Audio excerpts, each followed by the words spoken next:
Welcome to The Peel. I'm your host, Turner Novak, founder of Banana Capital. Today's guest is Jason Calacanis. Jason is known for being the host of the All In podcast. We go inside the origins of the show, how they decide what to talk about each week, and if Jason thinks it helped swing the election. We also talk Jason's early days, lessons from starting 7 media companies over 3 decades, why he studies the best interviewers, joining Sequoia's First Scout program, his investing strategy at Launch and Founder University, the story of being the 3rd or 4th investor in Uber, and I say that with quotes if you're not watching the video, what people underestimate about Elon, and what it was like inside the Twitter buyout in 2022. A quick thank you to our friend Austin Petersmith at Howie for helping brainstorm topics for Jason. A reminder, I publish 2 episodes of The Peel every week, exploring the world's greatest startup stories, just like this one. Check out the back catalog of over 100 episodes, and tune in next week for Marcelo Libre, co-founder of global payroll and HR juggernaut, Remote.com. Now, let's talk to Jason after a quick word from Numeral. This episode is brought to you by Numeral. Numeral is the fastest, easiest way to stay compliant with US sales tax and global VAT. It's easy to set up, and they automatically handle all registrations, ongoing filings, and their API provides sales tax rates wherever you need them with all the integrations you need. Numeral supports over 2,000 customers in both the US and globally, and they pride themselves on white glove, high touch customer service. Plus, they guarantee their work, and they'll cover the difference if they mess anything up. They're fresh off a fundraise, closing a $35 million Series B from Mayfield, which they're going to reinvest into building an even better product. If you want to put your sales tax on autopilot, check out Numeral at their new domain, numeral.com. That's numeral.com for the end-to-end platform for sales tax and VAT compliance. Jason, welcome to the show. Good to be here. Big fan. Well, thank you. That actually means a lot coming from you. A lot of people will say that, but that actually does mean a lot. No, I mean, I think you're good talking into a microphone, and you're funny on Twitter, and you don't take yourself seriously, and you're apparently figuring it out, and you're pretty smart. So like all those things combined makes for a good podcaster. Good recipe. Yeah. Yeah. Still working on it though. It's so interesting. Like you see, I feel like maybe you've gone through the same thing where like you think like you've made it so far or whatever. You look back, like the you from 5 years ago would be like, wow, I can't believe you've accomplished all this. But then you still feel like there's so much more to go. Or like there's other people that are so further ahead of you. I don't know have you ever felt that? Yeah, what you're alluding to is the comparison game. And when you compare yourself and you start doing that, always stop yourself. Everybody's on their own journey. And it is the road to suffering.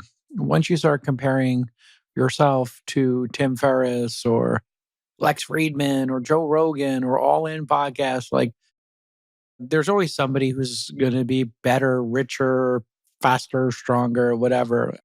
None of it matters in the end. Everything is ephemeral and everything turns to dust anyway. So just enjoy the ride. Doesn't mean you don't want to get better at what you do, but man, the comparison is the thief of joy. Well, so on that note, actually, our mutual friend, Austin Petersmith, founder of Howie, which we're both co-investors in, he used to work for you probably 10, 15 years ago. I can't remember the dates, but one of the stories he told me about you is that you guys would be like on a trip somewhere, he'd be in the car, you jump in the Uber and you would be watching an interview of somebody like maybe like one of the greats, one of the professional interviewers. Yeah. So who are some of the best interviewers of all time, in your opinion? Yeah, there's like a short list. Morley Safer from 60 Minutes was a full contact interviewer, and he stayed calm, but he interviewed like really spicy folks, despots and dictators, pop culture, whatever. He was actually pretty laid back and could ask a question that was, he could throw a fastball, but you wouldn't know it was a fastball. It would just seem like a regular old question. Oprah, Howard Stern, Charlie Rose, those were probably the big 3 that, I did study. And they have different techniques. Oprah was kind of like the friend who would just purse her lips and yeah, that must have been hard, try to get you to cry kind of thing, just kind of be there with you in the moment. Show some emotion or something, get you to feel a little bit. she was a master at that, getting you feel something. And she could use not asking a question or really powerfully.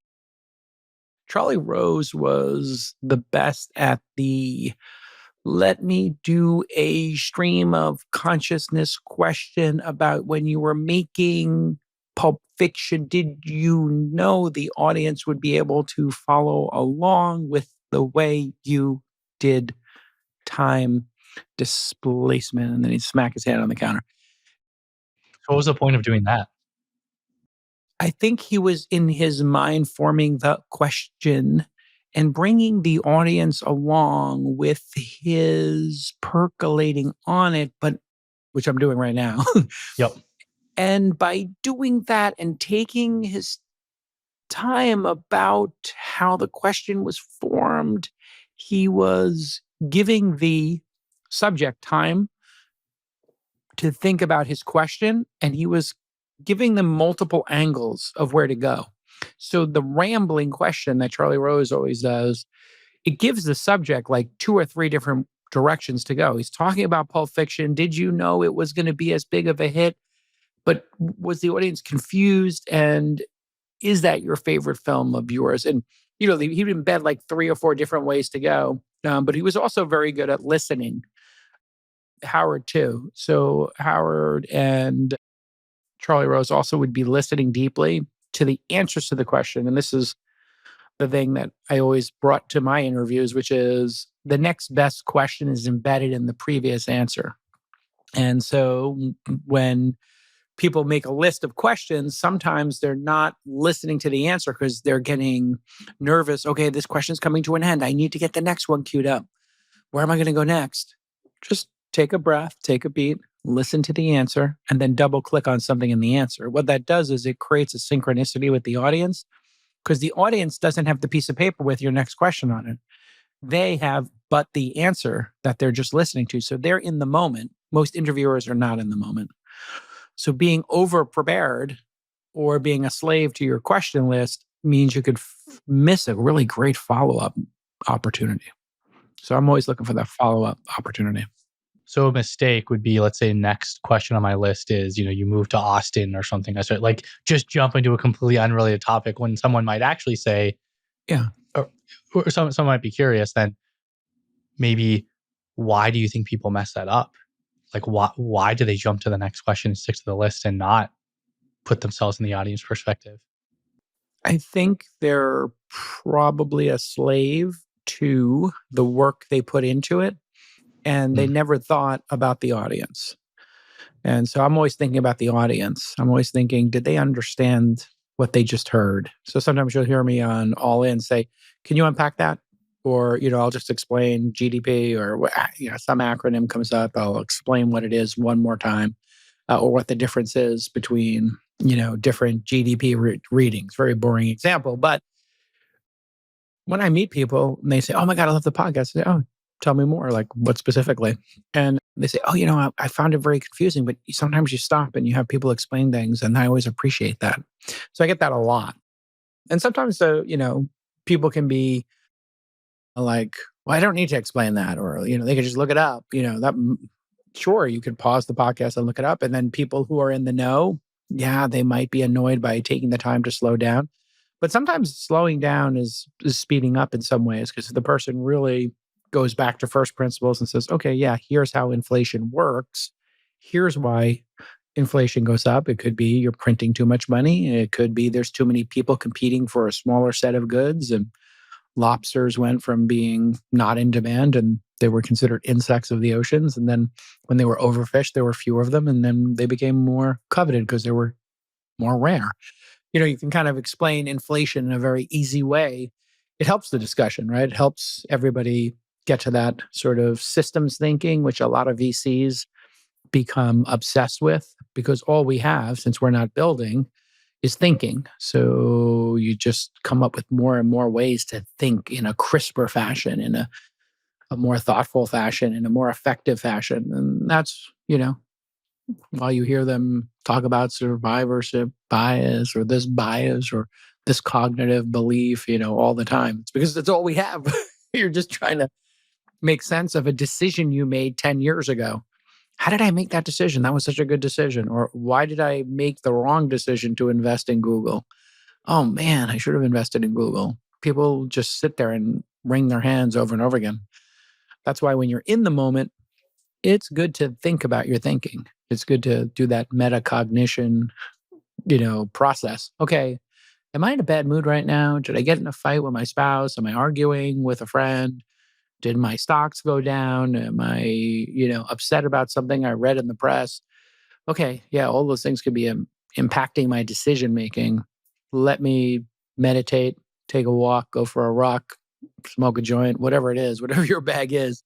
Let me slow myself down and think about my decision. Can I make a better decision? And that's really like an interesting, it overlaps both with the podcasting and the investing. Yeah, for sure. Actually, one really interesting piece of advice I got from, oh man, I forget his name, but it's the guy who started Planet Money, NPR's kind of big financial podcast. He kind of hit on the same point of when a guest says something interesting, sometimes you can just rehash what they said back to them just to kind of it's almost like saying something again in a book or in a piece of writing for the audience. So they really hammer home the point. So, I mean, in practice, it would be like, I feel like the biggest thing that you hit on there was you actually listen to the person talk and you're kind of reflecting on it.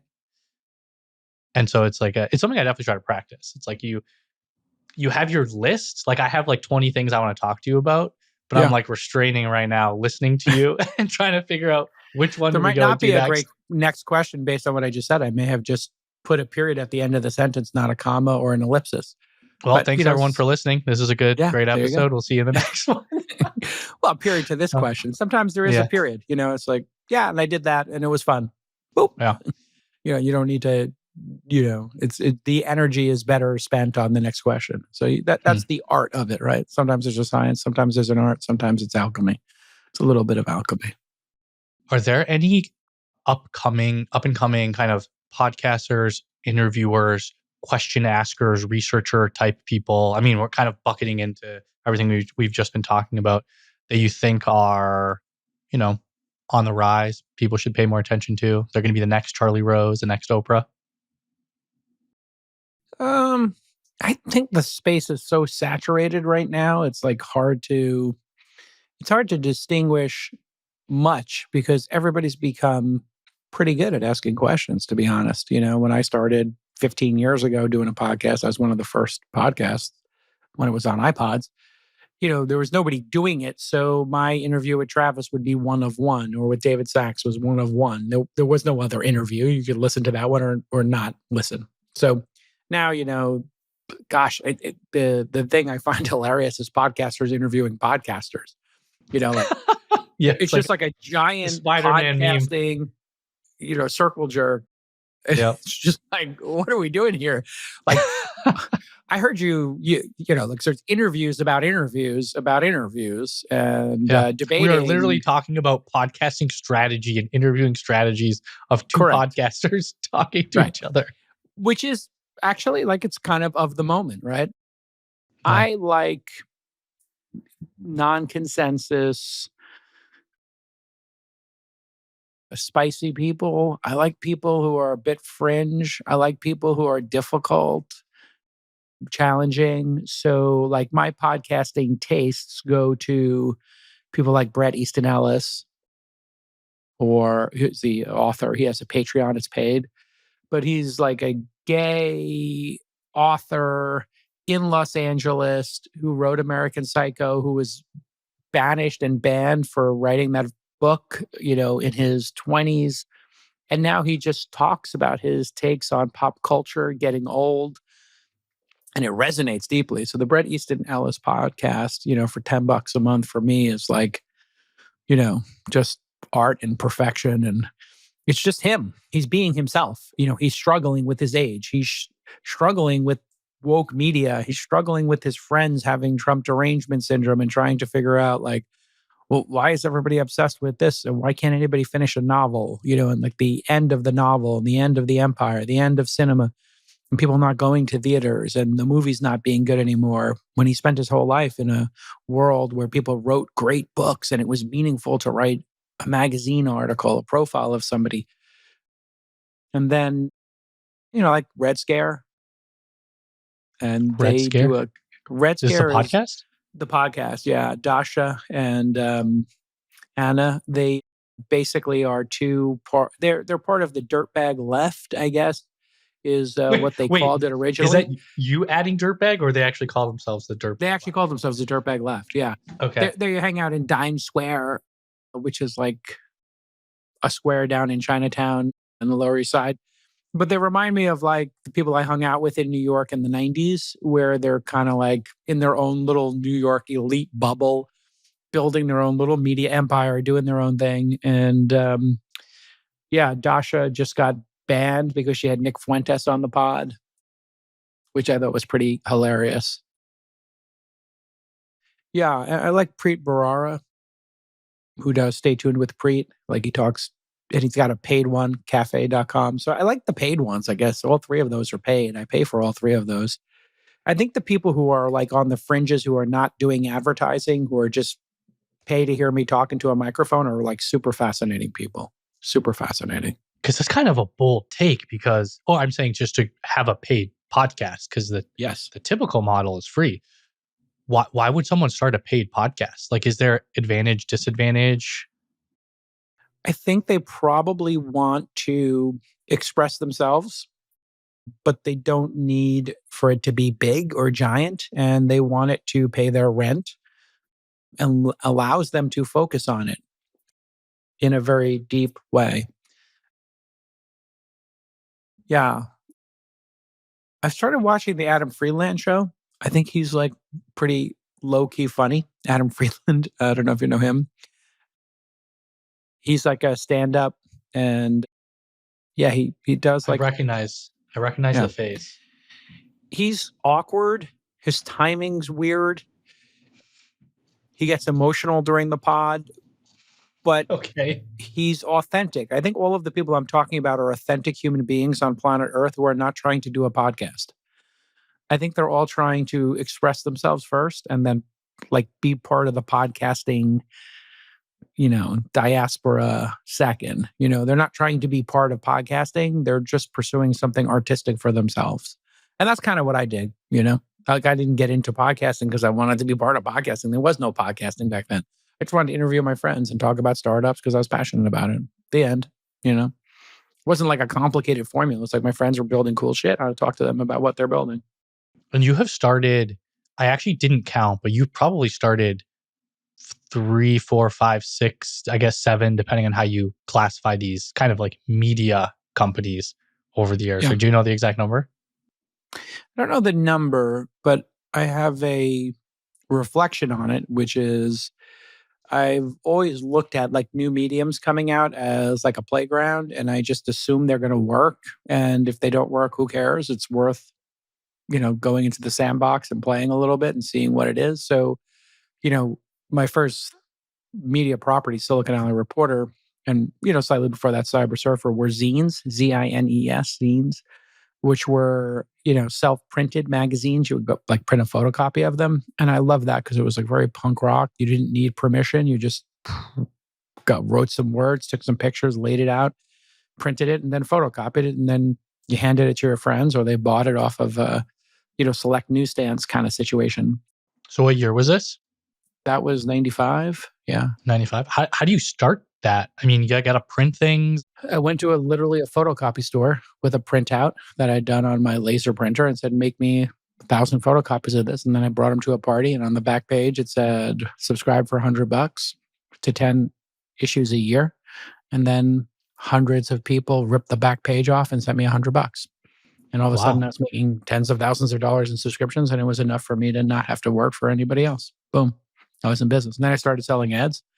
And in, under 10 years, it became a 300-page glossy with, I think we hit 12 million in revenue in the top year off my credit card. So it was a pretty crazy run. And then Weblogs Inc., we had the #1 blog in the world, Engadget. Shout out Peter Rojas. and Ryan Block. Both did a tremendous job on that for me. And they were really the talent of it. I was kind of the CEO in that model. But I did put it together, and Brian Alvey did build the infrastructure and had really great editorial senses as well. So it was a team effort for sure. But Engadget became the number one blog in the world. Steve Jobs read it. It had massive cultural impact. And then, This Week in Startups and All In. Yeah, those are all like major ones that made major impact. In between it, Mahalo, Inside, things that, hit a little bit, didn't hit, missed. But I don't even really over-index on the things that miss. You just focus on like what's next, right? I had actually forgotten about Mahalo until I went to your Wikipedia page and was just like read it. It was like, anything else interesting we should try to hit on. And I was like, oh, I totally forgot about that. But after I was like, Proving I kind of remember point. it now. Nobody remembers your failures, so why over-index on them? I mean, if you look at Perplexity today and how they do comprehensive search results, it literally is what the vision of Mahalo was, which was instead of 10 blue links, what if there were images, answers, content? My idea was take the Wikipedia software, which was called Wiki or OpenWiki, whatever it was.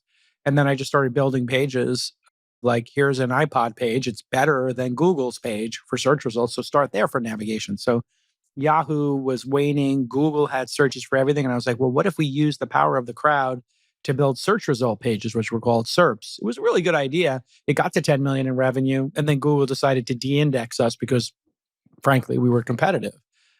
And they're, pretty sharp elbowed. And they stopped letting our pages get indexed, basically. And we went from 10 million in revenue down to like 500K in revenue. The great irony of it is they were our partner. So we were making the money through their ads, but I think they were just like, these websites are giving people answers and we don't want them to grow anymore. So because if they grow, then people won't do searches. So therefore we're going to cut eHow and how-to and the how-to wiki and Mahalo. Anybody trying to give answers like this, we want to put those in the one box, which is that little box that gives you the answer at the top. I mean, this all seems like very, insignificant in the face of AI being able to answer every question and steal everybody's content all at once. Yeah, you would have been screwed either way. It just happened earlier versus today. I mean, it's content creators are getting screwed big time. And it's going to take, I think, the New York Times and the music industry holding the line, Reddit, Quora, whoever's being indexed without getting paid needs to really hold the line and insist on getting paid to be indexed. So if you were starting a new kind of media property or starting to create content today, and you talked about how you like playing around with this stuff, like what do you think is just an interesting kind of vector to enter the arena on or start competing on, just considering where we're at and where the world's probably going in the next couple of years? I think video is very interesting, obviously. Audio still remains interesting for people. This short form video to long form is, I think, an opportunity. So catching people on short form videos and then pulling them into longer form discussions, I think, that format's going to, I don't really see anybody doing it, but I have been thinking about it a lot. So can you give me an example of that? Because you guys kind of already do that with All In, don't you? Yeah, I mean, we make shorts out of a podcast, and everybody does that, and that can pull you into the podcast. In fact, like a lot of those went viral, and then people found out about the podcast. But I think there's something to like living in the short format and then stringing them together. And you're seeing that in Asia already with vertical soap operas. And I'm not sure what the category is called. They're like short dramas or something like that.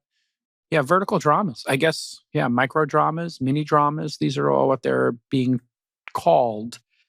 And they're made for your phone. They give you like just a little bit of content, and they're kind of corny right now. They're kind of like novellas or like romance novels. And a lot of times, great content starts with a genre. So, genre pictures can be elevated, right? Like Aliens is a horror sci-fi genre. It's like actually a cross genre picture, but it actually asks a lot of important questions, about where do we come from, which are revealed slowly over time in the series with Prometheus, etc. But it's a horror genre. Terminator is like a science fiction genre that asks a lot of important questions about AI. Think about how prescient that was.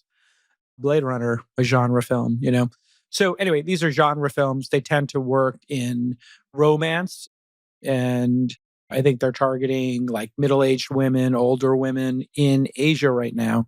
But I think somebody like Tarantino could master this. Like there's a Tarantino of vertical short storytelling. We just haven't seen them yet. And so I always like, when I see these things, I just assume, what if it works? What if it works 100 times as well? What if there's an artistic version of it? What if there's an award-winning version of it, right? So what's the award-winning version of shorts? Like, what does that look like? We already know what the award-winning version of podcasts looks like, right? We know what the award-winning version of blogs look like. Were certainly some very influential ones that moved markets, or we'll see an award-winning Substack at some point. We'll win a Pulitzer type thing, or an email newsletter will win a Pulitzer.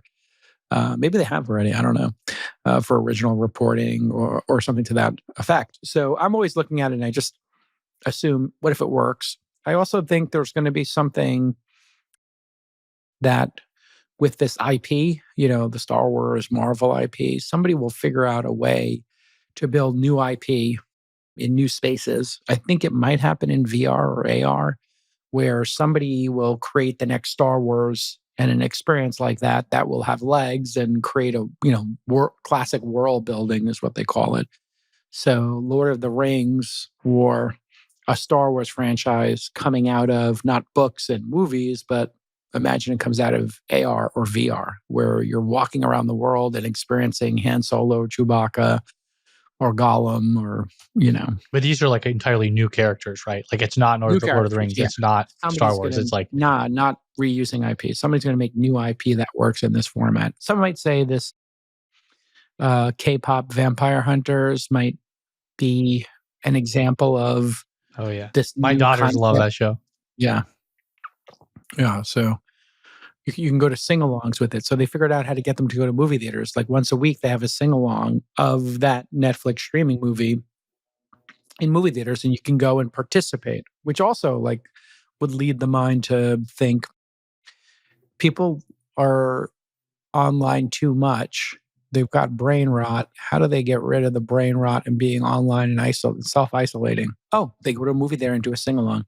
That is the most like gay, fun, thing you could do. When I lived in New York, we would go to the Village, straight guys, straight couples, whatever.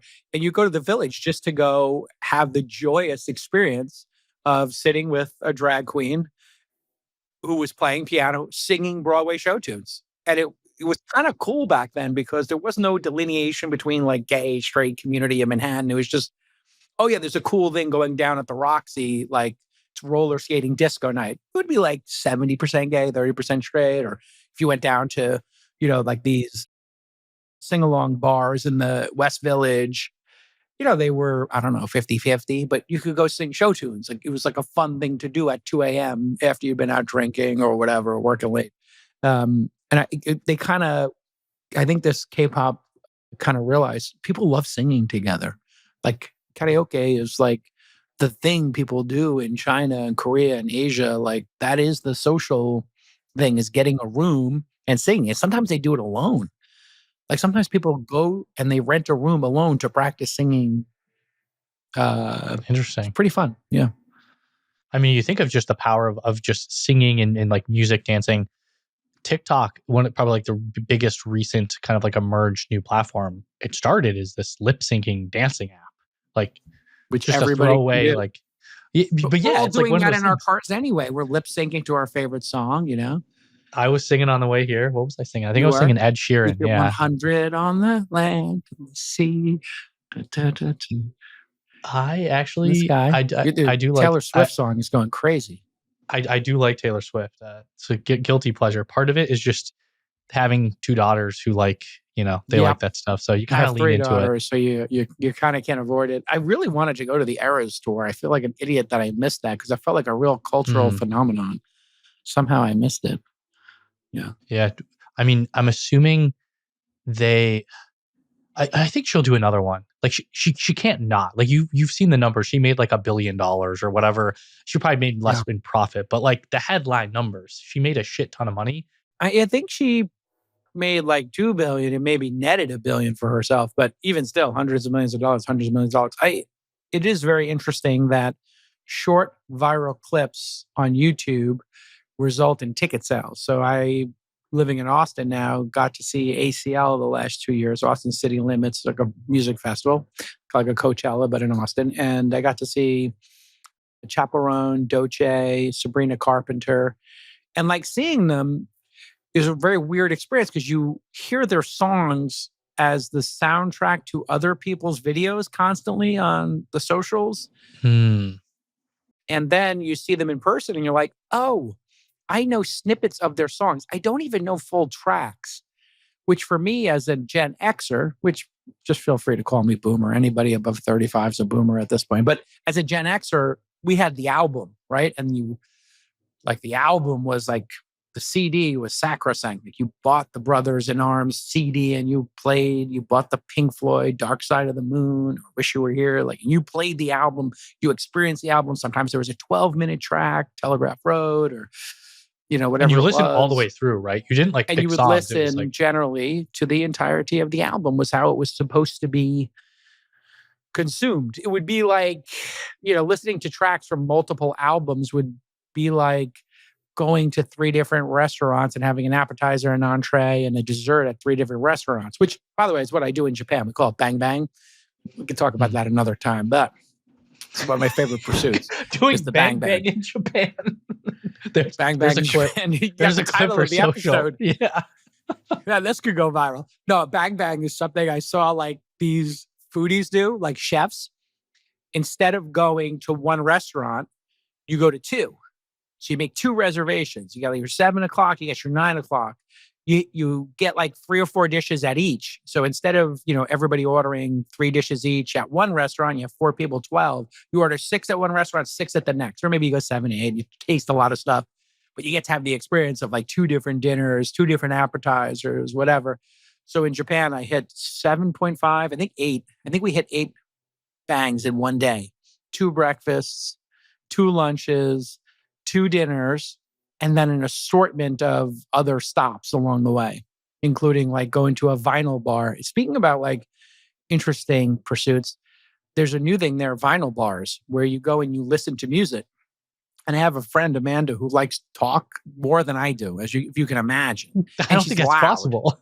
It's not possible. So I found my foil. So Amanda is like loud, and we're in this vinyl bar, and the Japanese guy had to come up to her 3 times. And he's like, no, please enjoy the music quietly. Please enjoy the music quietly. Because there's other people at the table. So you're drinking like this great Japanese scotch and their whiskey, and they've got a vinyl there.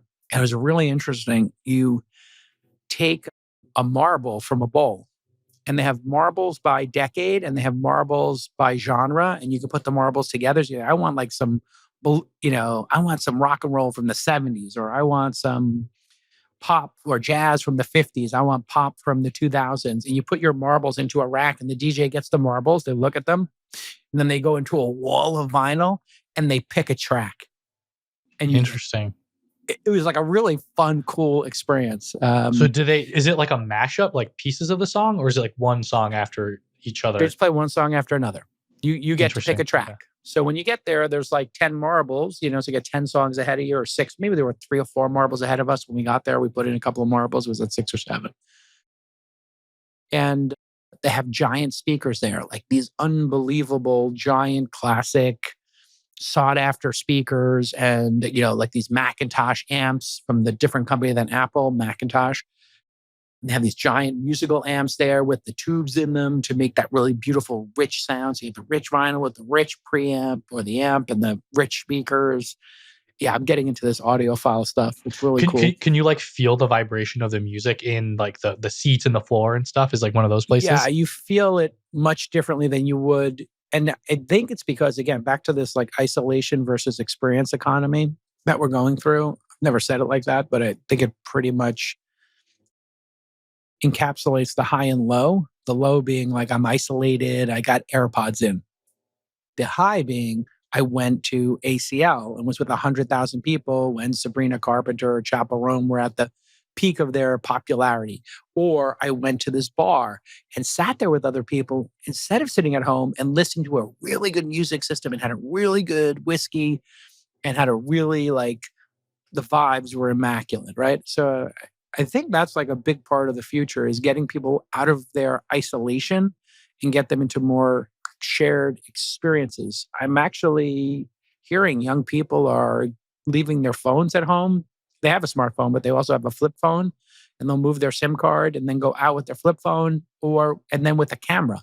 So they're buying used old point and shoot cameras so that they can be more present with their friends. And I had dinner with Chamath and Friedberg at the F1 this weekend. We're sitting there with a couple of our other friends. Phil Hellmuth came in, Jason Kuhn, other poker players, and we were eating at this really cool Korean steakhouse, Cote, C-O-T-E, at the Venetian. And it's like a shared thing where you're doing the Korean barbecue, but with really prime cuts of meat. And I just said, stack your phones. Put my phone down. Everybody stacked their phones, 6 phones sitting on top of each other.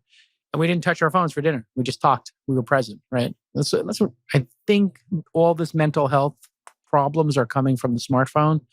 I can see like the introduction of screens and people's unhappiness correlates perfectly, sadly. And so like, instead of taking a bunch of pills to make you feel better about your screen use, maybe use your screen less, and go experience stuff more.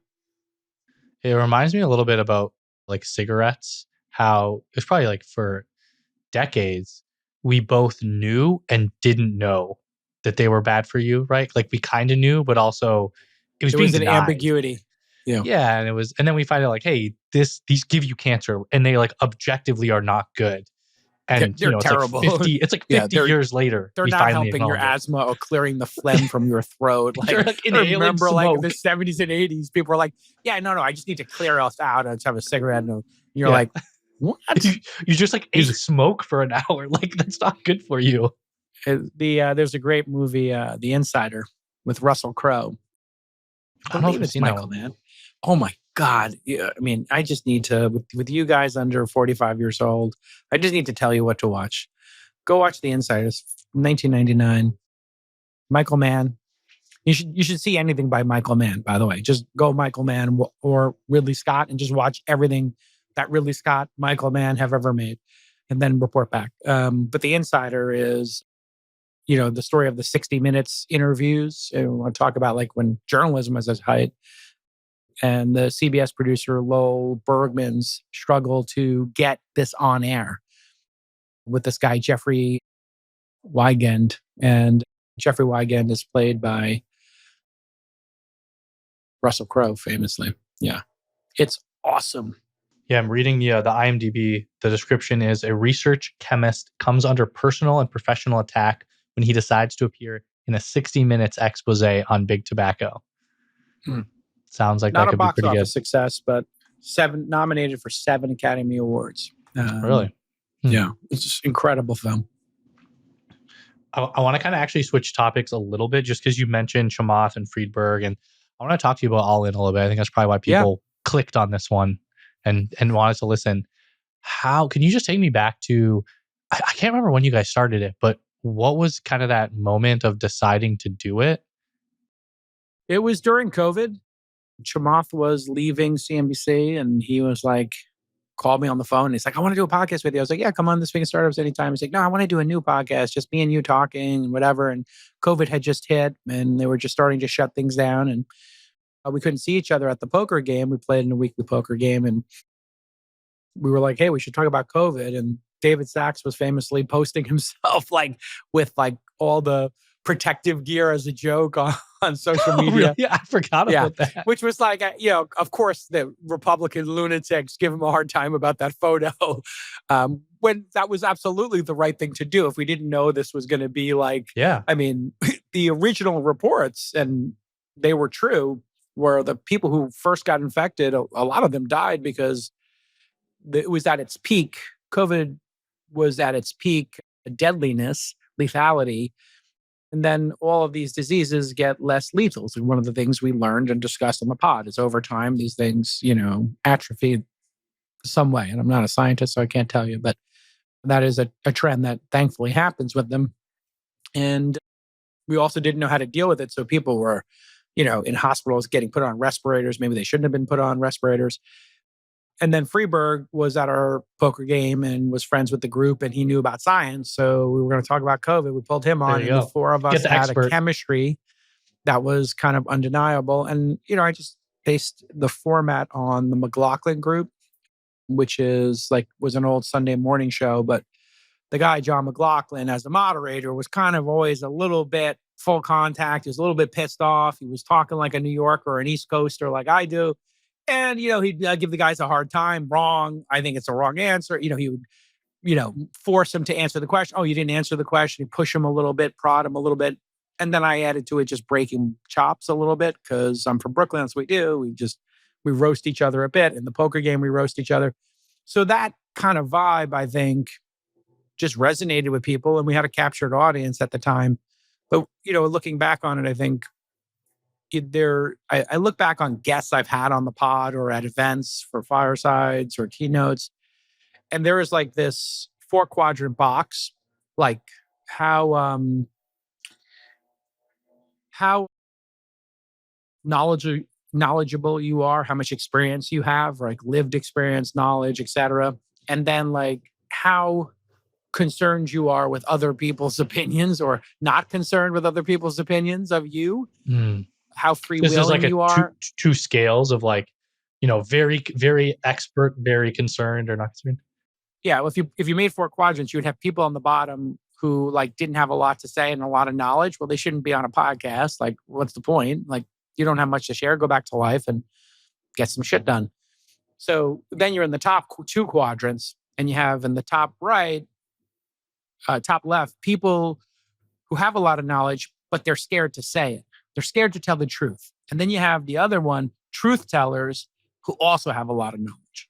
And so if you look at the 4 of us, I think decent amount of knowledge. We're all in our approximately 50 years old. So we've got some, we've been through a bunch of cycles, been through wars. We also have FU money and don't care what other people think about us. Maybe Freeberg, I would say, used to care. I think in the beginning, he was a little more guarded, and then he became less guarded. And now he's totally masked off. He's like, socialism, let him take socialism in New York and burn it to the ground. People need to learn that socialism is garbage. I'm glad it's happening. I was like, whoa, Freeberg, whoa, it's at your coffee suddenly. But you have 4 people like that. And then, there's always this palace intrigue of how Sachs wound up at the White House, how J.D. Vance wound up at the White House. What role did the podcast play in helping Trump get elected? A lot of people think the pod and Elon making big donations were and maybe those 2 things are simultaneously happening. So I think people probably over-index on the influence of the pod. They think the pod got the president elected. I would say the number one reason Trump got elected a second time is because they put somebody in cognitive decline against him and then replaced him with a DEI candidate. Back-to-back bad decisions. Let the people pick their candidate, have a primary. That's the lesson. Subverting democracy means you get a captured candidate, whether it's Biden in cognitive decline or Kamala, who was picked as a DEI candidate, whether she is or not. They literally picked her.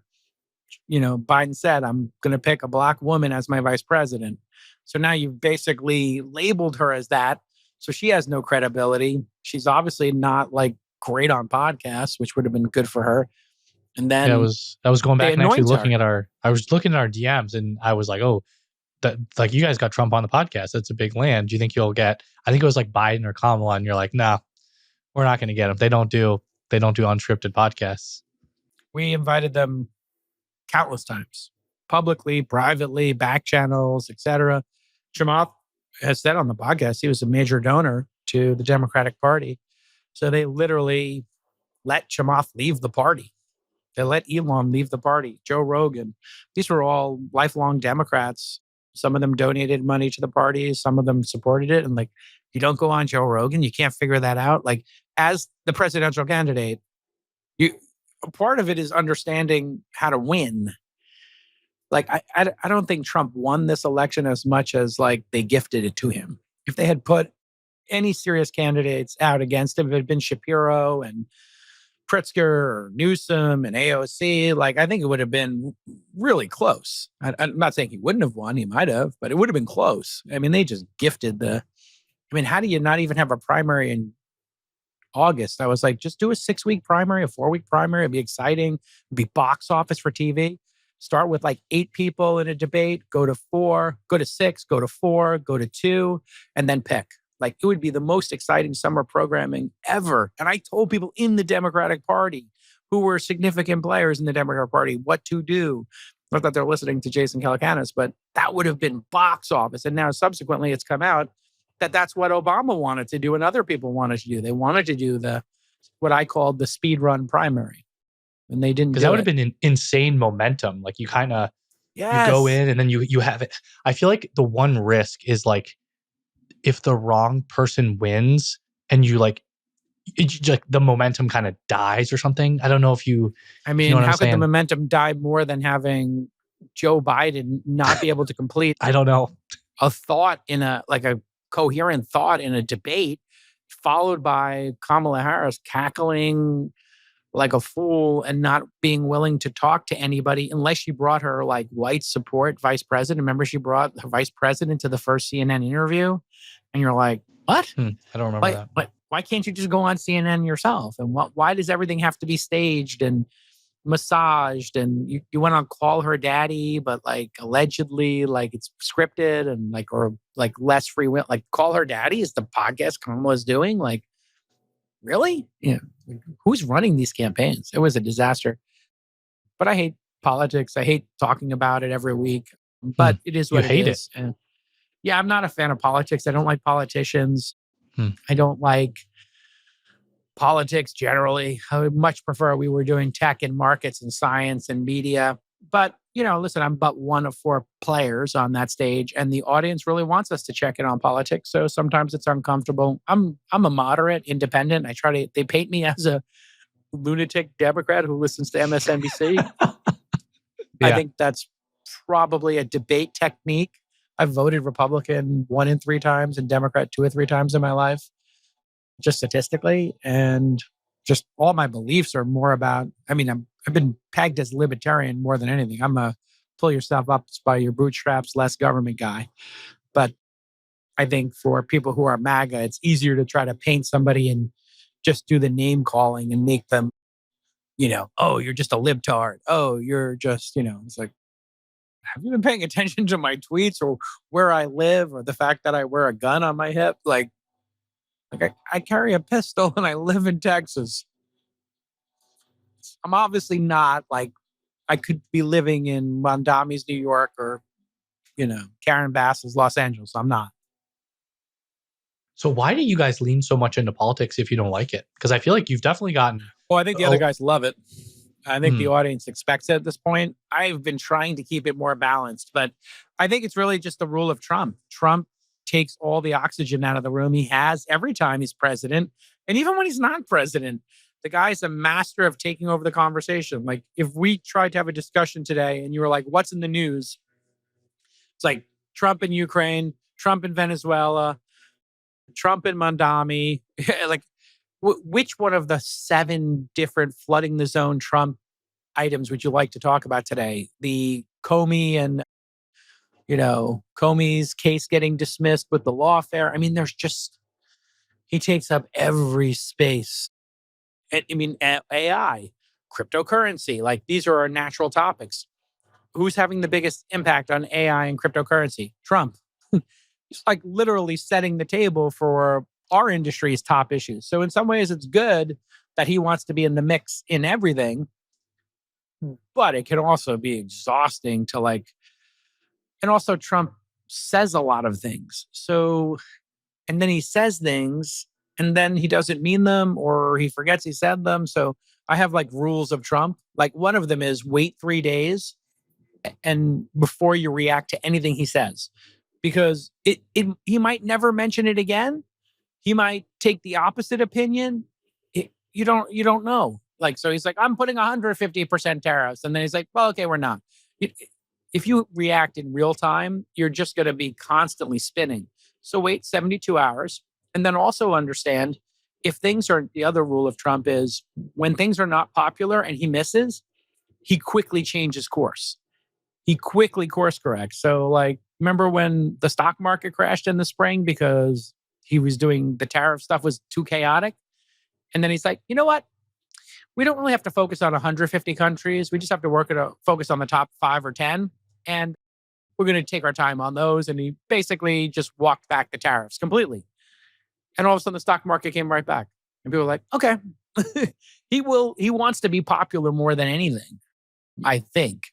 And so you just have to learn, okay, it's going to be another 3 years of, if he doesn't get any attention today for his projects, he's just going to say something crazier and crazier. I think he said yesterday or 2 days ago, I was in transit, that he was going to try these Democrats for sedition and they were going to be put to death. It's like, okay. 72 hours later, has he confirmed that he's going to try to put people to death for having a different opinion than he does? Maybe. I don't know. I doubt it. I doubt he'll say it again. Yeah. So I guess the interesting, probably the biggest takeaway is just he just throws stuff out there to kind of flood the zone and stay top of mind. And you got to be able to understand, if it's actually real, it's probably something he's going to hit on multiple times. Yes. If he's actually got something going on with Ukraine in a peace process, or the Middle East in a peace process, you'll figure it out if he's talking about it every day for 3 weeks in a row, and there's other people in the administration and the other side's talking about it. So, for example, with Ukraine, he demanded they accept a peace thing. They're accepting it. Okay, now if Putin says he's interested, okay, maybe you could start paying attention to it. But he said 50 times in the last 2 years that Ukraine would be peace day one, right? Peace, it's going to be we're going to settle it on day one of his administration. Obviously, it's not going to happen, right? So I think he's unique in all the world of politics and unique in media as well. It's the it girl is the it girl forever. He just constantly takes over every media cycle. It's wild.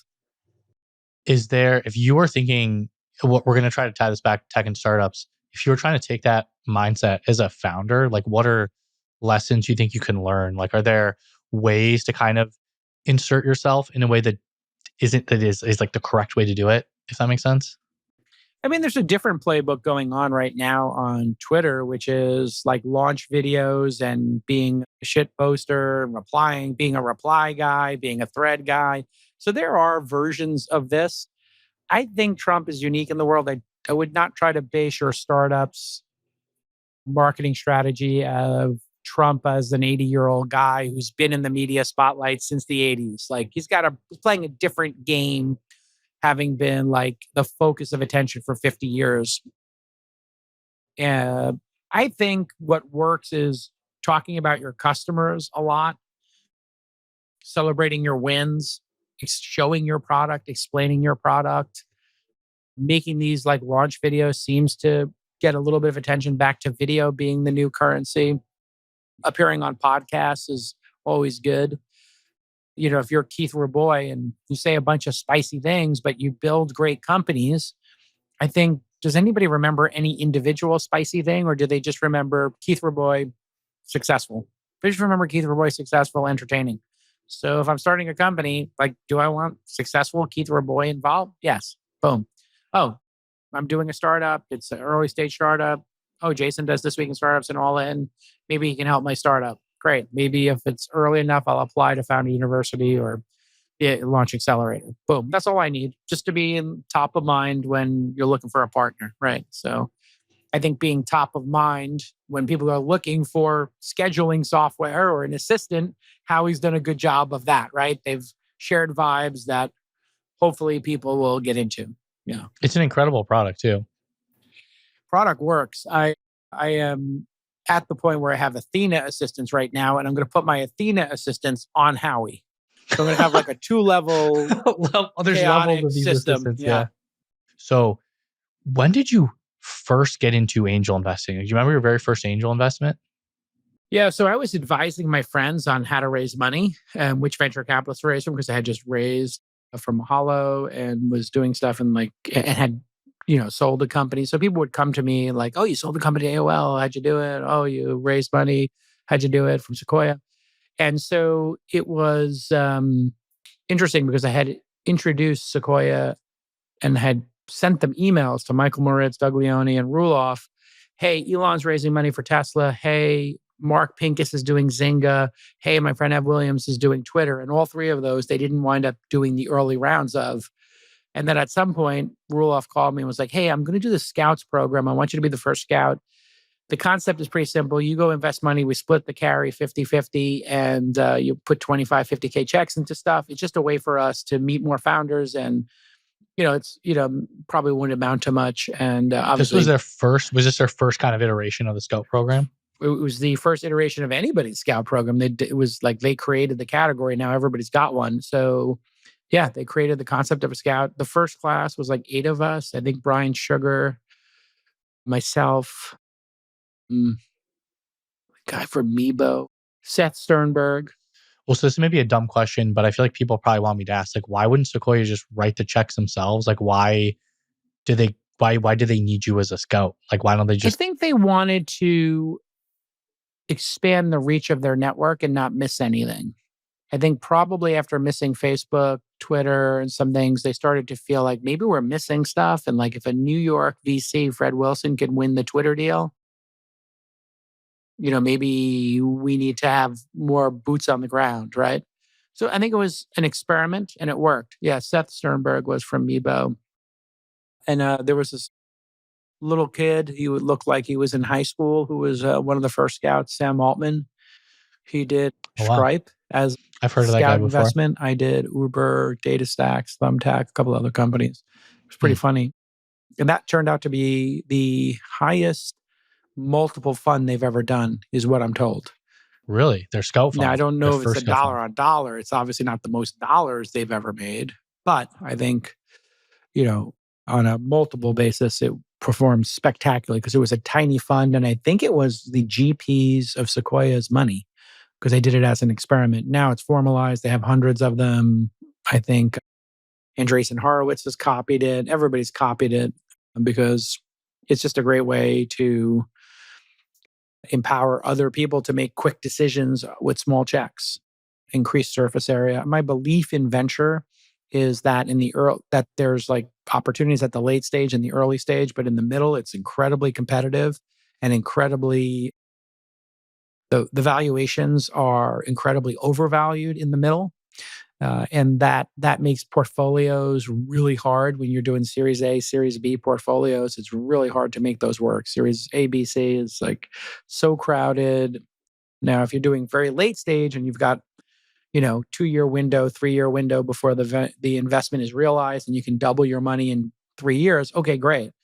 You got a 25% IRR, fantastic.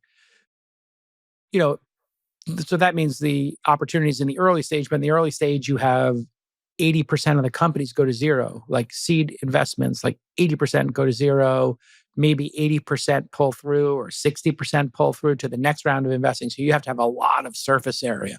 You have to have a lot of bets and you don't know which one's going to hit.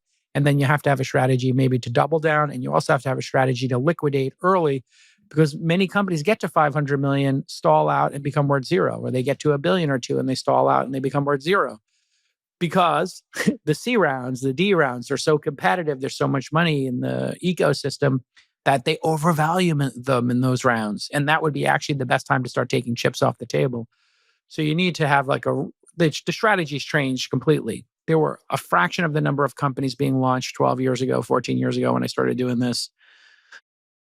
Now there's a lot more companies launched. Very few of them get to decacorn status. It's incredibly rare to hit a decacorn. I've hit two Centurions, I guess, Uber and Robinhood, and I invested in both of those at their angel round. Like, really hard to do. And that was two of my first 100 investments. Now I do 100 investments a year.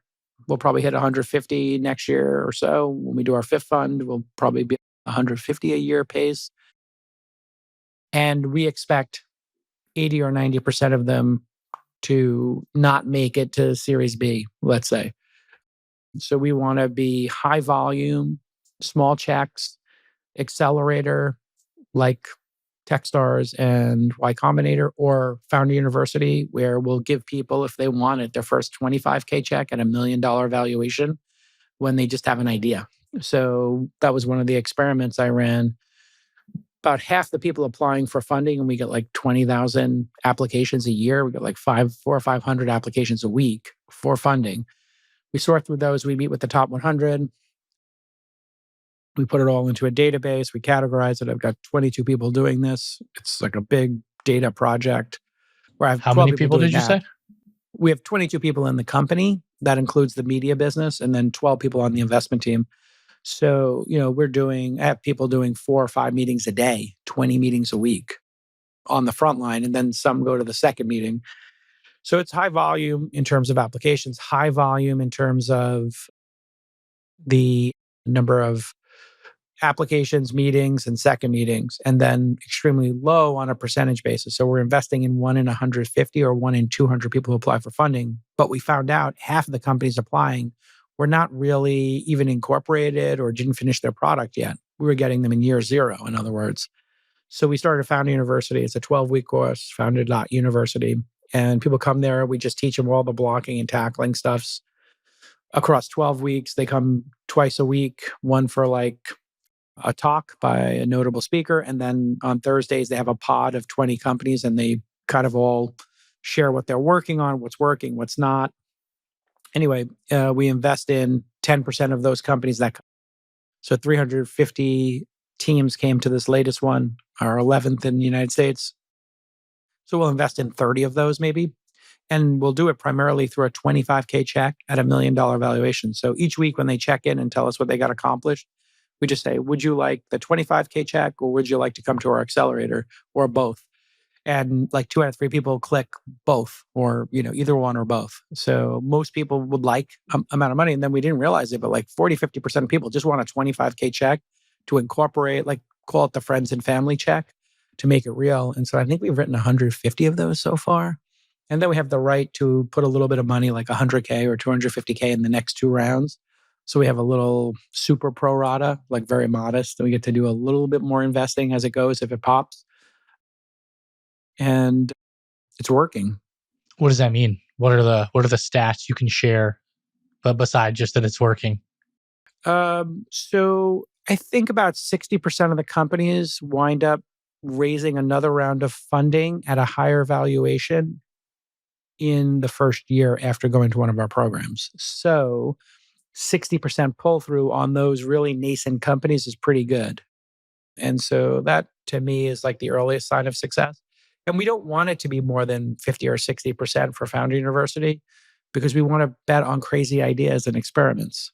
It's only 25K. So, if we do 100 of them and we lose $2.5 million, or we do 200 of them and lose $5 million in a $45 million fund, that's okay. We consider that the experimental budget. We get to feel out the entrepreneurs. Do they make progress every week? Are they good at hiring? Do they pivot well? And then we can pick off the ones we think are going to, be really good and try to build an ownership in the company of 9, 10%. So then why do you think someone would pick Launch versus, they could do YC, they could do Neo? I feel like A16Z has Speedrun. There's Speedrun, we've had about 5 of our companies go to Speedrun. So they kind of come to us first. I would say Founder University comes before all those programs. Speedrun comes after all of them. And then why come to YC versus Techstars versus ours? Well, you have to get into one of them, first of all. And they all have less than a 1% acceptance rate. So I would suggest applying to all three if I'm giving my best advice. Neo, Antler, Techstars, YC, Launch Accelerator, apply to all five. I think they're all really good programs. And what they do is, because they only accept 1%, it sends a signal to the market of seed funds. Okay, somebody's done some vetting system here and they've done some polishing. They're in the top 1%. Yeah. And I think we're probably wrong in picking the top 1%, but I don't think we're wrong in picking the top 10%. So I would say Y Combinator, Launch, everybody, like, we probably do pick the top 10%, not perfectly, but it's actually 1%, which means it's highly imperfect. In other words, somebody who was, number 5 or 10 on the list is probably equally as good as numbers 1, 2, 3, 4, or 5. And we're imperfect in picking that. So apply to all of them. And if you get into 2 or 3, just whoever's track record you like and vibe with the most. YC is obviously a large program, the most recognized program. There's a weird anti-Y Combinator kind of vibes on X with young people and founders. Yeah, I don't know what get that's. I guess maybe it's like whenever you become establishment, you're not punk rock anymore. So therefore, okay, that's the natural course of things. Yeah, I think there might be a common thread of like, maybe people are a little bit upset they didn't get in, and there's like some resentment, and they've tried a couple times, and they just, you think you're better than someone who did get in, and you kind of like, YC sucks. Like, I feel like there might be There's a thread definitely of that for sure. I mean, we have everybody who meets with us rate us on how we did as a firm. So those 100 meetings, we send them after we've made our decision from my email account. So if founders reply to it, I get it. We just say, hey, you met with this person at this date. Would you rate us? How likely would you be to refer a friend to Launch? And then tell us why. And then I have 2 Slack rooms, one for 8s and betters and one for 7 and below. If it's 7 or below or 6 or below, like, I read every single one of those, and it's almost universally the same thing. Like, you didn't get it. You didn't understand what we were pitching you. So then I wrote language for the team that does the first calls, which was, can I repeat back your vision to you so I make sure I didn't miss anything? And once we started doing that, the ratings got much better because it required then us to really repeat back to the founder, okay, so you're making an AI agent that you CC on an email message with another person to book a meeting, and then it uses AI and human in the loop to book the meeting, and you charge $30 a month for it, $360 a year, and it's as good as a $75,000 a year assistant at that one job function. Do I understand Howie correctly? I'm like, basically you do. However, what you didn't mention is we're going to expand it to these 3 other categories. So we're going to be help people book their travel. We're going to help them book their whatever hotels and, check their accounting for subscriptions that are run out. Okay, great. Yeah. So what I said plus these 3 things. Okay. And when we did that, everybody's scores went up, including my own, because I get scored. And I think people get very disappointed if a high profile investor says no. They take it very personal, as opposed to just looking at the statistics like, okay, 1 in 150, like, and we get really great companies applying. So if a third of those are really great companies, you have to beat out 20 exceptional companies. Like, how would you ever expect me to get that right?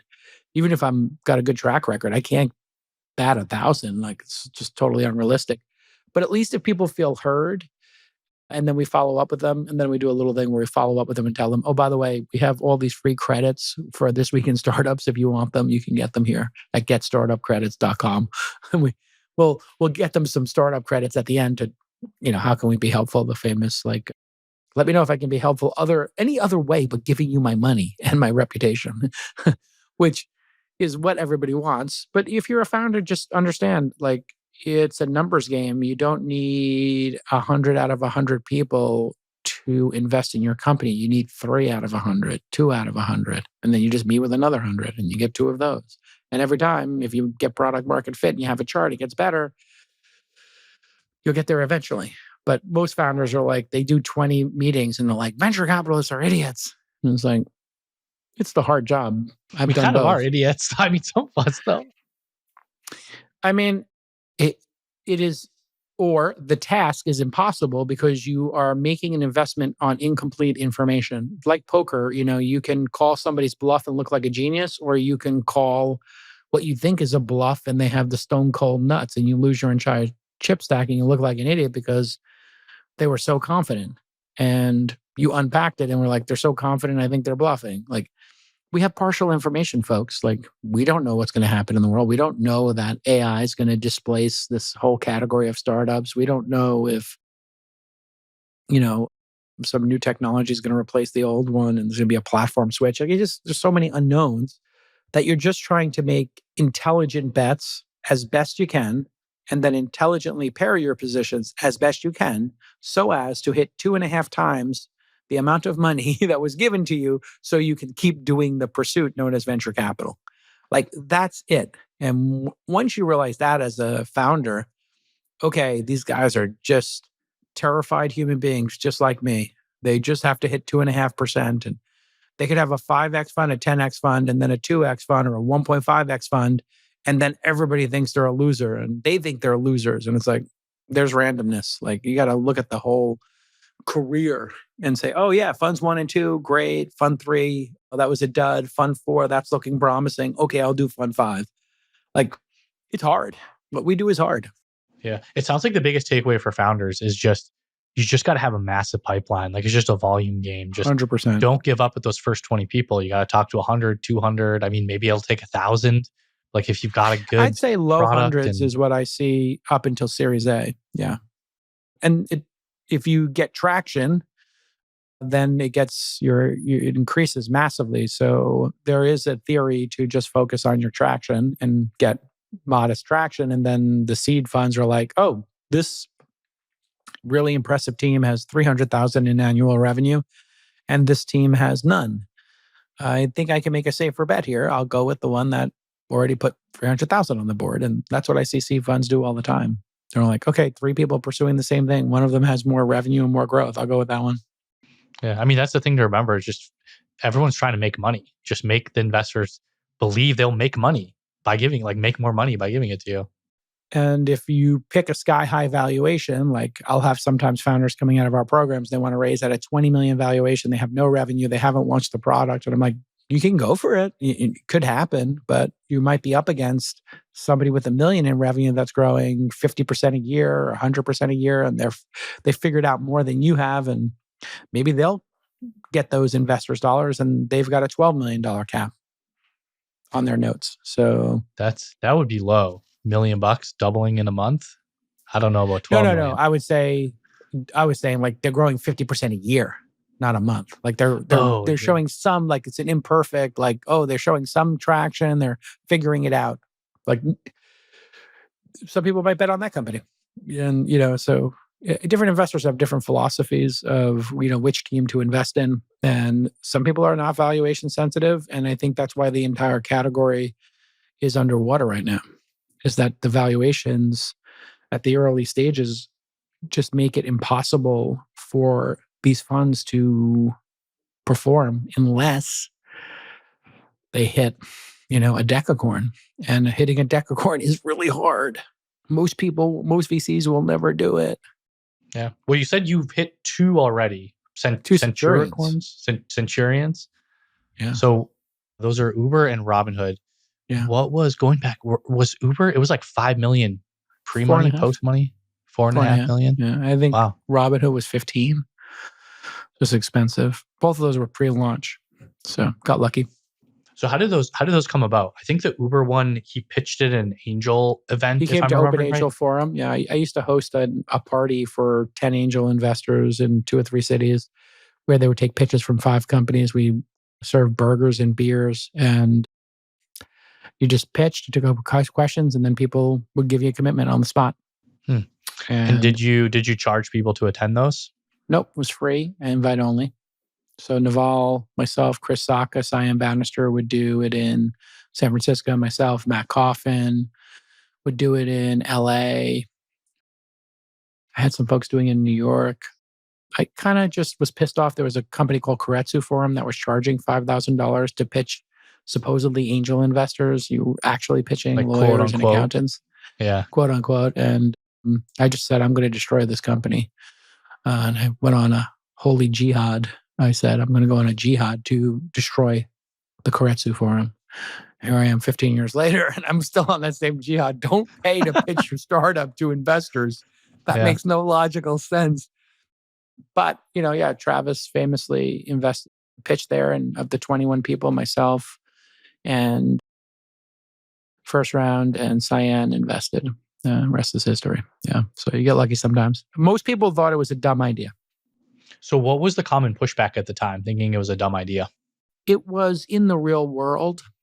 It was a real world startup where you had to deal with drivers and accidents and refunds, and nobody wanted to do anything in the real world. The only entrepreneur really doing anything in the real world was Bezos shipping books and Elon doing cars and rocket ships. Everything was like, just make it software, make it a marketplace, asset light. And so one high profile VC, who shall remain nameless, was like, I'll invest in Uber if you convince Travis to make an enterprise software and you sell the software to the cab companies. And I was like, well, the cab companies are the problem. We're eliminating the cab companies. We're making them go away because they don't provide enough value and they take 50%, 60% of the economics. But if you get rid of them and we take 25% of the economics, then the price can go down and the drivers can make more and the drivers can have flexibility, yada, yada. But no, they wanted it to be the other way. They wanted to sell software to cab companies. And I was like, yeah, I'll get right on that. Let me go waste Travis's time with a terrible idea. I never told Travis. I'm sure he got suggested that all the time, though. I mean, Robinhood got laughed at as well. How are you going to make money? Oh, what's the business? Or we're going to get millennials to trade stocks. It's like millennials who are on their parents' Netflix they don't accounts. have money. Yeah. They don't have money. They don't care about the future. You're going to get them. How are you going to do it? We're going to make it free. Oh, you can make it free and get a bunch of people who don't do this behavior. It's like the Canva pitch. It's like, it's Photoshop for people who don't know how to use Photoshop. And it's like, okay, what are they using right now? It's like, they're not. They don't make invitations and they don't do cards and stuff like that. They just don't do graphic design. We're going to get them to do graphic design. It's like, so you're going to get people who don't do graphic design to pay you for graphic design software. It's like, yes, that's the opportunity. And it's just, some people are like, I don't understand the TAM. The TAM is zero. It's like, yes, the TAM is zero. We're going to manifest a TAM. That's what Robinhood did. They manifested that TAM. So what did you see? What was the reason you invested if the TAM was, I just said to myself, what if it works? Which is what I always say to myself. What if it works? Just like I do when we talk this conversation about media, like what if podcasting works? I'll be there first. I'll figure it out first. What if they get there first and like people start trading stocks, even if they're just trading one or two of them, eventually they'll be 35-year-olds and they'll know what 401k is, or they'll have a kid and they'll want to get a 529 started, or they'll want to do a Roth, or they'll want to start putting a certain amount of money into index funds every month, or maybe they'll want tax strategies. Like, what if it works and you have 10 million people? It's like, okay, it worked and they have 30 or 40 million people. Like, now they're doing what if they want mortgages? a credit card? Then can you like get gold delivered to you or something, or like physical cash delivered to you? Like, they literally will. And that was his vision from the beginning. And I said to him, well, what if it works? And he's like, exactly. And it did. Like Airbnb is like the same kind of thing. Like, what if people will rent their houses out when they're not using them, or rooms in their houses, or ADUs? Like, it's like, well, that's a crazy, stupid idea. Like, you're going to have a serial killer stay at your house or at your apartment when you're not there. Like, what if they trash it? It's like, yeah, that's a possibility. We have insurance. What if it works? It's like, it works. Pretty amazing company. So one thing I've actually been super curious. I don't know the answer to this. There's sort of this joke that you were like the third or fourth investor in Uber. Sure. Why is there this like discrepancy of which one you were? Because I was talking to Travis at some point. I was like, I want to be the first investor. And he was like, oh, I think you're like the third or fourth. I was like, well, okay. Like somebody else got there. So anyway, they asked me like, you were the first, we hear you're the first at CNBC or something. They said, we hear you're the first investor in Uber. And I was like, I think I'm like the third or fourth. It's like, so then it just became like a bit of a meme, like where when I wrote my book, Angel, it was like, hey, here's a book about angel investing in this incredible story of investing in Robinhood and investing in Uber and these other companies. And here's how I did it. And so during the press tour, somebody put, I think, in like the notes for people, like, oh yeah, he was the third or fourth investor. And they put he's the third investor. No, but I put so or fourth. everyone would bring it up. So I kept putting or fourth in there because I thought it sounded more interesting for it to be third or fourth. But then VC Brags, which is my favorite account, and I'm like super engaged with VC Brags. Like sometimes I'll tweet stuff and then I put at VC Brags in the reply where like I call out myself. Yeah. Because I thought it was hilarious because they were going after They Prof made like a G. YouTube video about like how you and they did a Batman YouTube video about me being the third or fourth. I was the first person to retweet it. I was like, this is great. I thought it was they did hilarious. one about Prof G, and his like Macy's is going to be bigger than Amazon and like all these terrible takes. Like Tesla's going to zero. This is going to zero. Macy's going to beat Amazon. Yeah. And so I just thought these were hilarious. So I retweeted them. And then it literally has become like a meme. And I'm here for it. I'm here for the memes. I think I have a sense of humor. So yeah. Yeah. Well, and I think when I tweeted a couple hours ago that you're coming on the show, I haven't read it in the past hour and a half, but like 5, 6, 7 people responded, ask him about if he was the third or fourth investor. Like it's just a meme. We'll never know. Point. And we'll have to do some archaeology. We'll have to get like the initial bank statements of whose wire came in. I think wire statements speak, but who knows? Maybe I'm the 30th. I don't know. Maybe it's all folklore. Who knows? Well, there's this one story. I think you were the first customer of one of the Tesla cars. I remember which one. You know what I'm talking about? Yeah, I have the first Model S. Yeah. Very famous story. I was with Elon having dinner and he's spoken about this, so I'm not speaking out of school, but been friends for a long time. And I was like very reticent to even bring him up ever because, he's larger than life. And sometimes people are like, oh, you're riding on his coattails, like you're talking about your friendship, whatever. But he had talked about this one, so I don't mind talking about it, which was we went to dinner, I went to BOA. He was feeling down because Tesla was dying. It was out of money. Valleywag was writing like there's like 10 days, there's 2 weeks left. Didn't they say he had 6 weeks or something? Like they said like 6 weeks of cash left, whatever. And then there was he technically had 2 weeks or something like that. Yeah. So we went to dinner and I said, oh, how's it going? He's like, it's terrible. The divorce, the SpaceX blew up the rocket. And I was like, is it true? You have 6 weeks left of cash in Tesla? And he said, no, that's not true. And I said, oh, thank God. He said, yeah, it's 2 weeks. I said, I have a couple of $1 million. I can, you want me to wire you $1 million or something? And he's like, no, it's not going to make a difference. That would just be like a couple of days of payroll, whatever.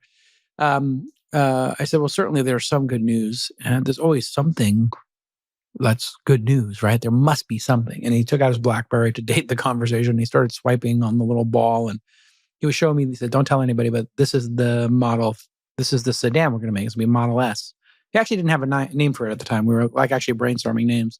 And we're going through it. And I said, wow, that's gorgeous. Looks like this car from the future. I said, what is it going to cost? He said, $50K. I said, $50K? Wow, if you can make a $50,000 electric car, you'll change the world. And so then I went home, talked to my wife, Jade, and she was like, how's Elon doing? And I was like, it's disaster. It's like, he might be sleeping on our couch in a couple of weeks. Like, this is not good.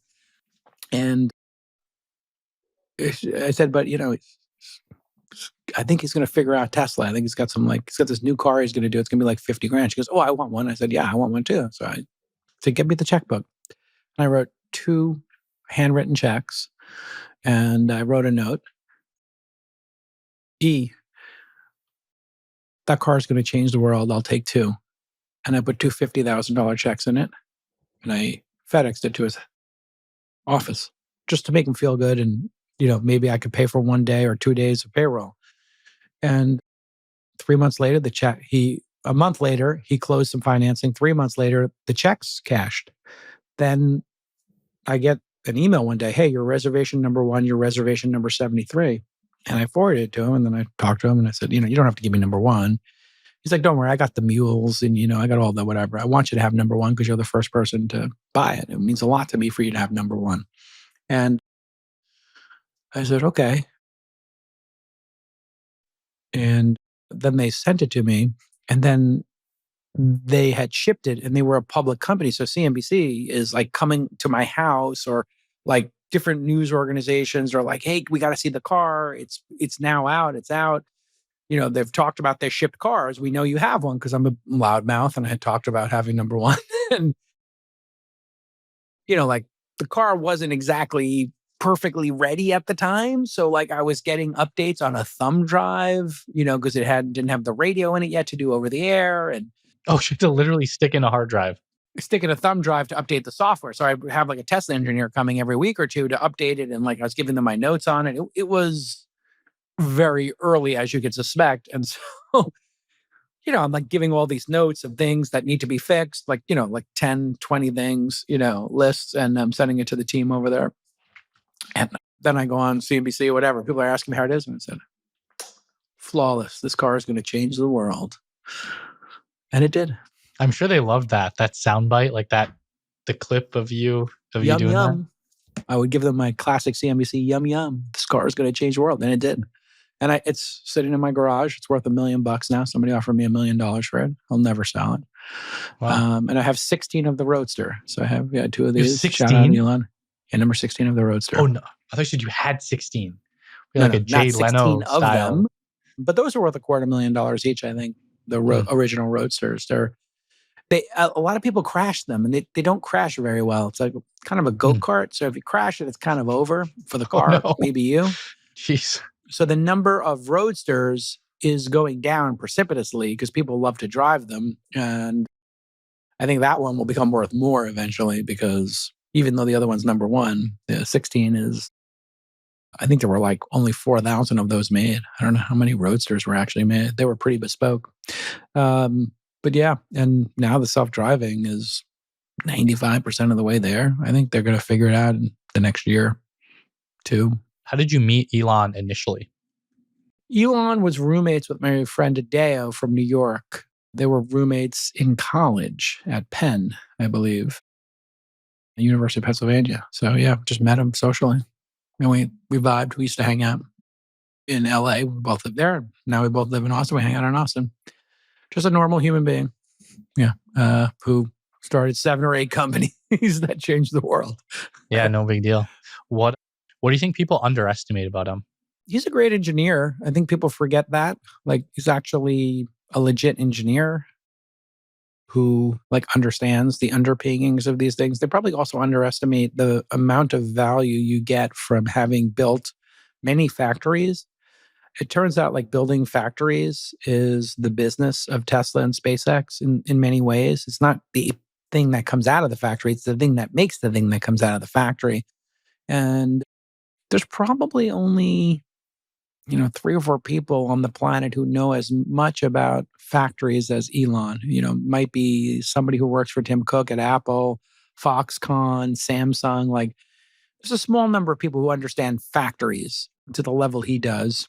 But on a work ethic basis, he's the hardest working human being I've ever seen. When I was at Twitter with him, he'd be midnight, 1 a.m. and everybody's exhausted. He's like, okay, 2 more meetings. And the next group comes in. It's 1:30 in the morning. I'm like, bruh, we gotta get some sleep. We gotta start again. We got a 10 a.m. meeting here with the NFL. We need to go to bed. He's like, okay, 1 more meeting. I was like, okay, let's do 1 more meeting. But at 2 a.m., we can pack it in and get 6 hours of sleep and be back here to meet with Roger Goodell. Yeah? Yeah, okay. Well, we'll meet with Roger Goodell in the morning. You can't be late for a meeting with the NFL if you're Twitter, Yeah, but his work ethic is unbelievable. It's not human, an inhuman. He's an alien when it comes to his work ethic, I would say. Is he one of those people that doesn't need as much sleep? Only needs 4 hours of sleep kind of a thing? Or how do you pull that off? Maybe, but I think it's just his drive. I think he probably could use some more sleep, but I think his drive is so high and he wants to win. So, it's preternatural. Is that the preternatural, the word? Preternatural? There's a word for inhuman. Beyond what is normal or natural, extraordinary, and often inexplicable by ordinary means. Yeah, that's it. Qualities that are so unusual. Preternatural. Yeah, qualities that are so unusual that they seem impossible. Yeah, preternatural. That's him. Yeah, I've never heard that word before. Say. It's a good word. Preternatural. There you go. So you mentioned kind of the Twitter acquisition, like what was it like when that was going down? Like, I know you were kind of, I think you kind of worked at the company for a while. Like, what I mean, all it's a happened little there? overstated. I was consulting, just helping out, unpaid, just friend hanging out for, to make the vibes, maybe on the margins, help with some decisions. But yeah, certainly don't want to overstate it. But I was hanging out with Sachs and everybody during it, Antonio, Gracias, all the people who funded it. And it was, in my opinion, the greatest heist in the history of business that occurred by those previous employees. Like, a large portion of them were not working and making huge salaries, and they were spending money in a public company like drunken sailors. And there was SaaS software, office space that had never been touched that was being paid for. There were people making lunches for 10 people at the office, and we averaged out what each lunch cost. It was like each lunch cost $400. It was like going to a Michelin. You could have sent the staff that did show up for work to a Michelin star restaurant and save money based on the amount of food they were making and the cost of the staff. So it was like, yeah, just stealing from the public. Like, if you think of it as a public company, I was just aghast at the. And then, people were just, there were people who were working hard, but there were people who were not working at all. And it was kind of like the abuse. There was abuse in that system that I think has never been matched, combined with the COVID, like stay at home kind of work ethic. And I think it really did break people's brains when he got rid of 85% of the people and the service worked better and the product feature started flowing faster. And I think that's why there's less people working at Uber, Meta, Microsoft, Airbnb, Google now than there were 4 years ago. I think everybody realized these companies were massively overstaffed and you could do more with less. And the revenue for Google or Uber has grown 20 or whatever percent every year, earnings maybe more. And they keep growing with less people or the same number of people.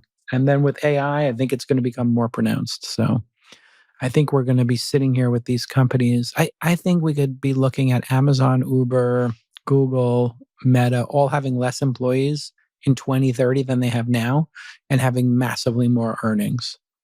All the growth in the world with less people. That's the promise of this technology. Automate everything. I agree with you on the promise, but because this is a podcast, I mean, couldn't that be bad though? Like, we're talking about job loss, like 85% job loss. Isn't that, or was Twitter an extreme case? For the business we're in, startups, it's good because I think young people are going to realize. I gave a talk last night to a bunch of young people at extern.com, one of our investments that does like externships. And I just named the title of my talk, Nobody's Coming. Nobody's coming for you. Help is not on the way. It's over. You're on your own. And so start a company. Get 2 or 3 really talented friends, learn all the skills in the world, and start a company and build a product or service, because people always love a new product or service in the world. But you're not going to get a job at one of the big companies. This is not happening. So, and that's quite a change from just 6, 7 years ago. Pre-COVID, you would graduate college, you'd have an offer from Uber, an offer from Coinbase, an offer from Google.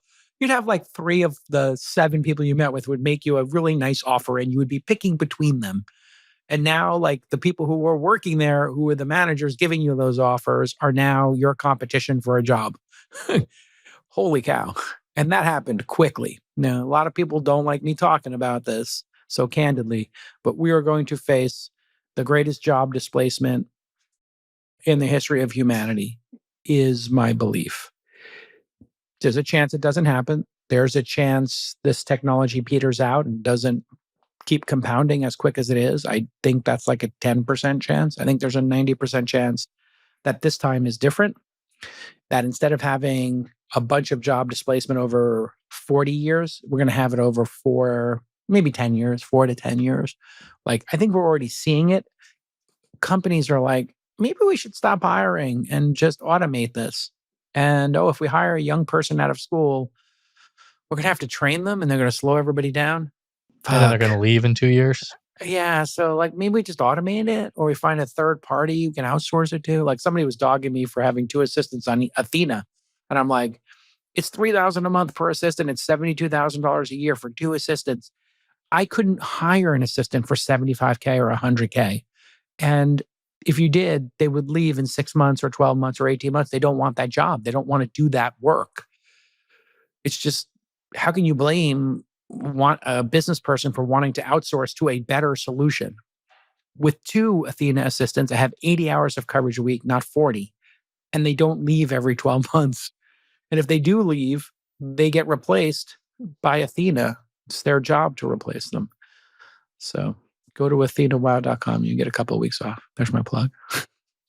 I'm first investor. Jonathan had me. I was the first investor in Thumbtack and the first investor in Athena. Wow. Wow. Athena Wow. There you go. Yeah, Athena Wow. I came up with that because of Christopher Walken. Athena Wow. One of my friends asked me, he's like, you've been pretty public about GLP-1s. He's been super curious.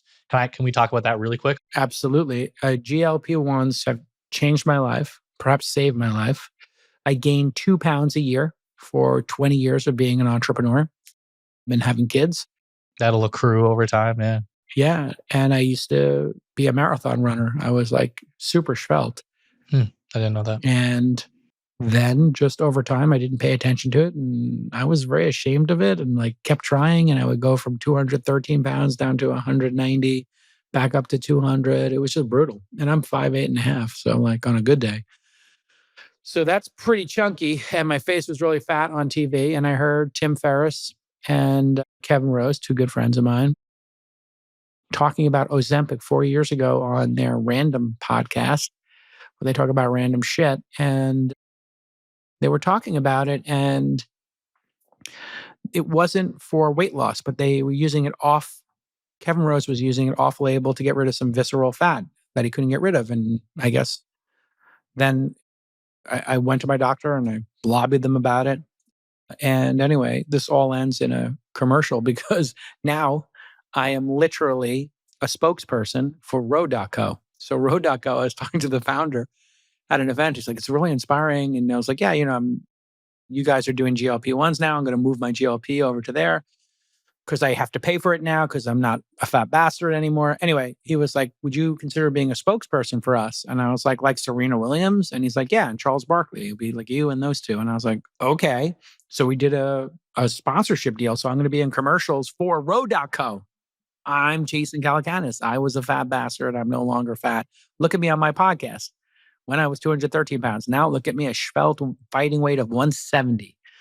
I mean, it's like a 43-pound difference. It's crazy. Yeah, and that's huge at 5'8". Like that's a massive change. I mean, I now put on a 35-pound weight vest to ruck around my ranch to give myself the feeling. And then I'm like, wow, I was walking around like this every day. Now I know why I was exhausted and I was low energy. It's because I was wearing a weight vest of 35 pounds, 24 hours a day. Like that's a lot of fat to have on your body. So I will just tell people like, look, and I didn't talk about it for the first couple of years because I was like, this is experimental. But now I think we're past the experimental phase. So I just say no shame in the GLP game. If you're thinking about it, go research it at Row.co. Jason. Yeah, Row.co. I don't actually have a code or anything. Just go to Row.co. It's all good. So are there, I think I hear people talk about kind of like the benefits of it. Are there any downsides to it that you experience? I think you can get indigestion. You could belch, fart.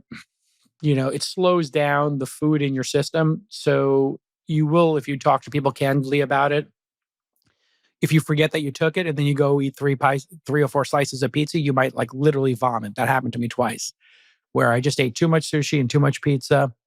I forgot that I was on GLPs and I was just starting out with them and I was like figuring out the dosage and all that stuff. Now it's pretty well established, like what the right dosage is. You just slowly move up and you start to tolerate it. And the food goes through your system, just simplifying here, slower. So you feel fuller quicker and then you don't have food noise. So I didn't realize how often I was thinking about food. I was thinking about food all the time. Now I don't think about food all the time. And which gives me time for my kids, for work, for, reading a book, whatever. It's just, I'm not like, I need more food. So I think that's like actually one of the big upsides to it as well. Interesting. Okay. Yeah. Yeah. Well, I don't know if the sponsorship will be live by the time this episode comes out, but we'll throw a link in the show it's already notes. live. Yeah. Just ro.co is fine. Yeah. Oh, cool. All right. Awesome. Well, where can I know you tweet a lot, right? People can find you at x.com/Jason, Instagram.com/Jason if you want to see my food pics. And founder.university. Yeah, apply if you want to start a company. Launch.co. Launch.co, yeah. All in. What's the all in? /apply. Allin.com. I got the domain. Allin.com. Took me 2 years. Nice. Yeah, I got it. Wow, nice. Took a while. Yeah, that was another hard one. I have begin.com. I got begin.com. That's what I'm looking for an idea for. I never asked you this. How many people actually listen to All In? Like, what are the stats you guys are public about? I think it's millions a week. Yeah. Millions a week? That's pretty good by the... I mean, it's pretty crazy. I cannot believe the nature of the audience either. I think that's kind of the big low-key secret is that like heads of state, CEOs listen to it, That's why it's, I think, as influential as it is and why like we don't dumb it down too much to broaden the appeal. We keep it high level. Even when I do explain, like, try to explain terms, it's a high level discussion. You got to keep up with it because it's for people who are running companies, countries, venture firms, running books of capital. So yeah, all that. Yeah. How do you decide what to talk about and who to bring on? Yeah, pretty basic. Every week, people just vote on what they want to talk about. So, if I want to talk about something, everybody just submits URLs. There's a producer, Lisa, who's amazing. And we just give her our picks. And then I run through it. And then I sort it by how many people want to talk about the topic. So if 3 people want to talk about Epstein or 2 people want to talk about Epstein or 1 person wants to meet up with Epstein, it'll move up and down the docket, right? Based on that. We always try to have whatever the consensus top news story in the world is as the number 1 story because people expect, if, Trump was elected president, we're going to start with that, right? Yeah. So I guess I can see then if Chamath and Sachs and Friedberg all want to hit on a political thing, you reluctantly, even if you don't want to, you got to throw it in. I don't decide on the docket. Everybody just does theirs. Everybody puts in their 2 cents. And what you will see is like if only one person wanted to talk about it, then, sometimes you'll hear me do something critical of Trump, let's say. And then the 3 other castmates might have nothing to say because it's critical of Trump. And then it just sort of sits there and then we move on to the next subject. Fair. Balls and strikes. Like they're big boys. They can handle me being critical of Trump, even if they're in the administration or adjacent to the administration. It's not the first time that like anybody's been critical of Trump. So we've kind of worked that out, I think, pretty nicely. We talked about Epstein on the pod last week as an example. Oh, really? I'll have to check that one out. Well, cool. Well, this is a lot of fun. Thanks for doing this. Cool, brother. I'll talk to you soon. Really enjoyed it. And I hope you enjoyed it. Thanks again to Numeral for supporting this episode. Head to numeral.com to put your sales tax on autopilot. If you missed it, make sure to check out the past few episodes with Will Gabrick at Stripe, Rahul Vora at Superhuman, and Matteo Franceschetti at 8 Sleep. And tune in next week for Marcelo Lebre, co-founder and CEO of global payroll and HR juggernaut, Remote.com. If you like this conversation, please like, comment, subscribe, and invite me on your podcast. If you don't want to miss a future episode, subscribe to my newsletter, The Split, linked in the description to get each episode plus a transcript emailed directly to your inbox every week. Thanks again for listening. See you next time.